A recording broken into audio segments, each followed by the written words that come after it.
आज हम आपको भादो मास की शुक्ल पक्ष की चतुर्थी को किए जाने वाले गणेश चतुर्थी के व्रत की कथा सुनाते हैं। एक समय की बात है, धन के देवता कुबेर को अपने धन पर बहुत अभिमान हो जाता है। वो सोचते हैं, मैं दुनिया में सबसे ज्यादा धनवान हूँ, मुझे अपने धन का प्रदर्शन करना चाहिए। ऐसा सोचकर उन्हें ख्याल आता है, मेरे जितना धनवान तो कोई नहीं है, क्यों न मैं देवताओं को एक एक दिन अपने महल में भोजन का निमंत्रण दूं और सबको अपना धन वैभव दिखाऊं।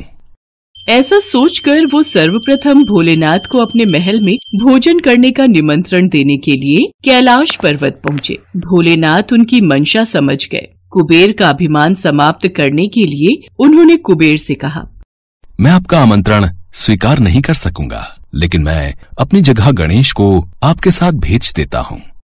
ये सुनकर कुबेर ने सोचा, मुझे तो अपना धन वैभव दिखाना है, भोलेनाथ ना सही, उनके पुत्र ही सही। हाँ, ठीक है, जैसा आप ठीक समझे प्रभु। वो गणेश जी को अपने साथ लेकर अपने महल पहुँचते हैं।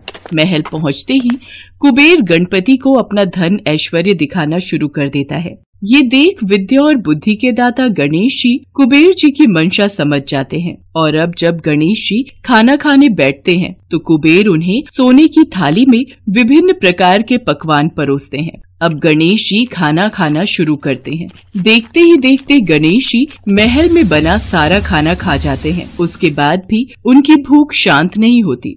वो कहते हैं, और खाना लाओ, अभी तो हमारा पेट भरा ही नहीं, हमें और भोजन ग्रहण करना है।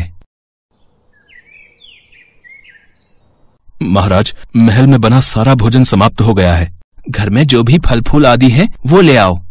कुबेर जी वो भी गणपति जी को दे देते हैं। उसे खाने के बाद गणेश जी कहते हैं, परंतु मैं तो अभी भी भूखा हूँ।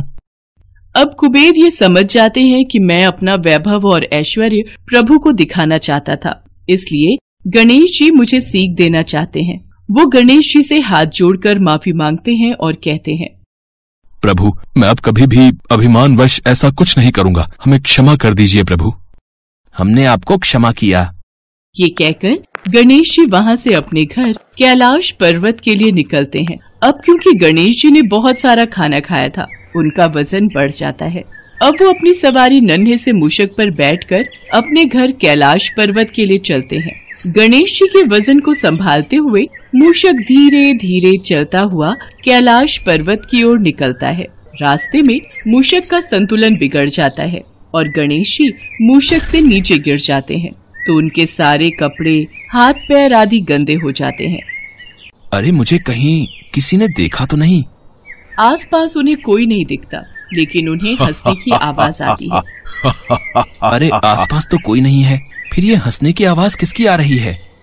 गणेश जी की नजर आसमान में चंद्रमा पर पड़ती है, जो उन्हें देखकर हंस रहे होते हैं। चंद्रमा को हंसता हुआ देखकर गणेश जी को क्रोध आ जाता है। वो क्रोध में चंद्रमा को श्राप दे देते हैं। तुम्हें अपनी सुंदरता पर बहुत अभिमान है, आज से तुम्हारा ये रूप नहीं रहेगा। गणेश जी के श्राप देते ही चंद्रमा कांतिहीन हो जाते हैं। ये देख चंद्रमा को अपनी गलती का एहसास हो जाता है। वो गणेश जी से माफी मांगने लगते हैं। मुझे माफ कर दो प्रभु, मुझे क्षमा कर दो, मुझसे गलती हो गई। बार बार माफी मांगने पर गणेश जी का गुस्सा शांत होता है। वो चंद्रमा से कहते हैं, मैंने जो आपको श्राप दिया है वो पूर्ण रूप से समाप्त नहीं होगा, परंतु महीने में एक दिन आप पर श्राप का पूर्ण रूप से असर दिखाई देगा और उस दिन आप किसी को भी दिखाई नहीं देंगे। तब से चंद्रमा अमावस्या के दिन किसी को भी दिखाई नहीं देता। गणेश जी आगे कहते हैं, इसके बाद आपकी कलाएं बढ़ती जाएंगी और पूर्णिमा के दिन आप अपने पूर्ण स्वरूप में दिखाई देंगे। फिर पूर्णिमा के बाद अमावस्या तक आपकी कलाएं घटती जाएंगी। इसके साथ मैं तुम्हें वरदान देता हूँ कि हर चतुर्थी पर जब मेरी पूजा होगी तब आपकी भी पूजा की जाएगी। आपको अर्घ्य देने के बाद ही चतुर्थी का व्रत पूर्ण माना जाएगा। आज गणेश चतुर्थी है और आपने मेरा अपमान किया है, इसलिए आज के दिन यदि कोई आपको देख लेगा तो वो कलंक का भागी बनेगा। तब से लेकर आज तक चतुर्थी के दिन चंद्रमा के दर्शन नहीं किए जाते हैं। ऐसा माना जाता है कि इस दिन कोई भी चंद्रमा के दर्शन कर ले तो उसे दोष लगता है। संतोषी की मां के गुजर जाने के बाद उसके पिता ने दूसरी शादी कर ली, पर संतोषी की दूसरी मां गायत्री कड़वे स्वभाव की थी। उसे संतोषी एक आंख नहीं भाती थी। एक बार जब देखो तब पूजा पाठ में लगी रहती है, जैसे भगवान गणेश तेरी ही सुनने को बैठे हैं और घर के काम मैं कर लूंगी, तुझे तो कोई चिंता ही नहीं है। और तुमने बस एक गणेश की मूर्ति लाकर रख दी है और लगा दिया बेटी को पूजा पाठ में, जिससे घर के कामों से बच जाए। गायत्री, अगर संतोषी भगवान गणेश की पूजा करे तो उसमें क्या दोष? भगवान गणेश की पूजा करने से मन को शांति और सुख मिलता है। तुम भी इनका नाम लिया करो। मेरे पास और भी काम होते हैं, खाली नहीं हूं जो तुम दोनों के साथ अपना समय खराब करूं। संतोषी बिटिया, ला मोदक का प्रसाद दे दे, मैं दुकान होकर आता हूं। ये लो बाबा, मोदक का प्रसाद। संतोषी भगवान गणेश की बहुत पूजा करती थी और जब कभी वो दुखी होती तो उन्हीं से अपना हाल कहती। हे गणेश जी, माँ मुझसे इतना बुरा व्यवहार क्यों करती हैं? वो पूनम से तो बहुत प्यार से बात करती हैं, पर मुझे डांटती रहती हैं। पूनम गायत्री की अपनी बेटी थी और संतोषी सौतेली। ये भेदभाव हमेशा से ही गायत्री दोनों में करती थी। गणेश चतुर्थी के दिन आने वाले थे। लोग अपने घरों में गणेश प्रतिमा की स्थापना करने के लिए खरीदारी कर रहे थे। बाबा, मुझे भी गणेश चतुर्थी महोत्सव करना है, इनकी प्रतिमा की स्थापना करनी है। ठीक है संतोषी, तुम मेरे साथ बाजार चलकर प्रतिमा ले आना, ठीक है? संतोषी खुश हो जाती है और भानु प्रकाश के साथ भगवान गणपति की प्रतिमा ले आती है। अगले दिन, ये देखो बाबा, भगवान गणेश की प्रतिमा कितनी सुंदर है। हाँ बेटिया, प्रतिमा सच में बहुत सुंदर है। अब 10 दिन तक इनकी खूब सेवा करना, फिर हम धूमधाम से गणपति विसर्जन को जाएंगे। बाबा, मैं भी चलूंगी गणपति विसर्जन में। कोई जरूरत नहीं है किसी विसर्जन में जाने की, ना मैं जाऊंगी ना तू। मैं भी देखती हूं तू गणपति विसर्जन कैसी करती है। संतोषी भगवान गणेश की प्रतिमा को भोग लगाती और पूजा आरती करके भोजन ग्रहण करती। एक सुबह, गणपति की प्रतिमा कहाँ गई? बाबा, मेरे गणेश की प्रतिमा यहाँ नहीं है, स्थान खाली है। बाबा, मेरे गजानन कहाँ गए? रो मत संतोषी, ऐसे प्रतिमा कहीं नहीं जाएगी। रुक, मैं देखता हूं। गायत्री, पूनम ने यहां गणेश जी की प्रतिमा रखी थी, पर अब नहीं है। मुझे क्या पता कहाँ गई, मैं ये सब देखती रही तो हो गए काम। बाबा, अब कल हम किसका विसर्जन करेंगे? बाबा, लगता है मेरे से कोई अपराध हुआ है जो गणपति नाराज होकर चले गए। लौट आओ भगवान, मेरे से यूं रूठ कर मत जाओ। संतोषी बहुत रोती है। भूखी प्यासी वो वहीं बैठी रहती है। भानु प्रकाश उसे बहुत उठाने की कोशिश करता है, पर वो उस स्थान से उठने के लिए मना कर देती है। तभी उसे स्वप्न आता है। संतोषी, मुझे भी प्रसाद का मोदक और लड्डू दो ना। रुको चूहे महाराज, मैं आपको मोदक भी दूंगी और लड्डू भी। ये लो, पेट भर कर खाओ। अरे, ये प्रसाद कहाँ लेकर भाग रहे हो? रुको। अरे, ये तो उस बगीचे में जा रहा है। संतोषी का सपना टूट जाता है। वो बगीचे की ओर जाती है और मिट्टी खोदने लगती है। संतोषी, क्या हुआ बेटी? वहां मिट्टी क्यों खोद रही हो? बाबा, चूहा प्रसाद के मोदक और लड्डू लेकर यहाँ मिट्टी में चला गया, उसे निकाल रही हूँ। संतोषी जैसे ही मिट्टी खोदती है, संतोषी और भानु प्रकाश हैरान रह जाते हैं। बाबा, गणेश जी की प्रतिमा मिल गई, देखो।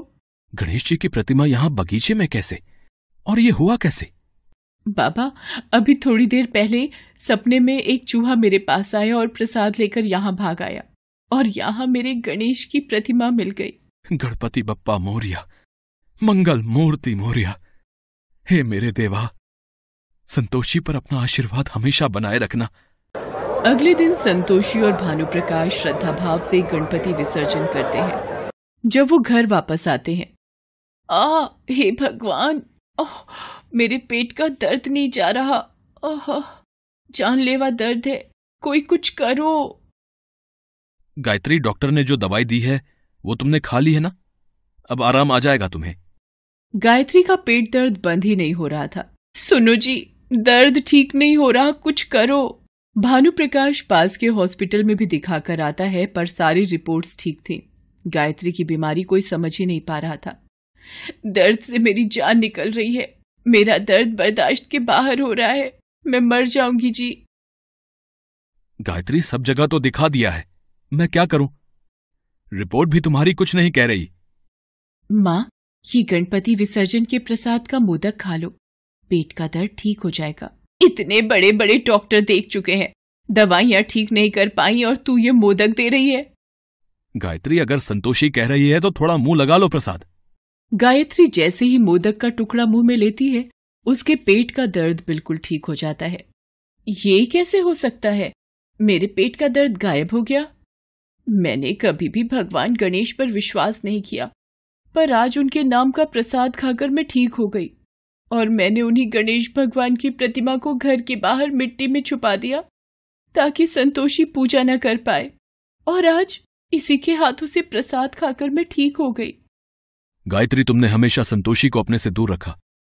तुमने गणपति महाराज की प्रतिमा को उनके स्थान से उठाकर मिट्टी में दबा दिया।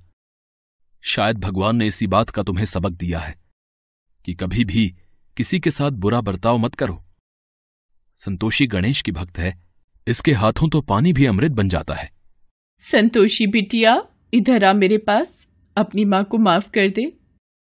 गायत्री संतोषी को गले से लगा लेती है। भानु प्रकाश और पूनम भी ये देखकर बहुत खुश होते हैं। गायत्री को अपनी गलती का एहसास होता है। सब मिलकर गणेश जी की पूजा करते हैं। गणेश चतुर्थी के उत्सव पर गणेश संतोषी के जीवन में खुशियां बिखेर जाते हैं। संतोषी की गणेश भक्ति का फल उसे प्राप्त हो जाता है।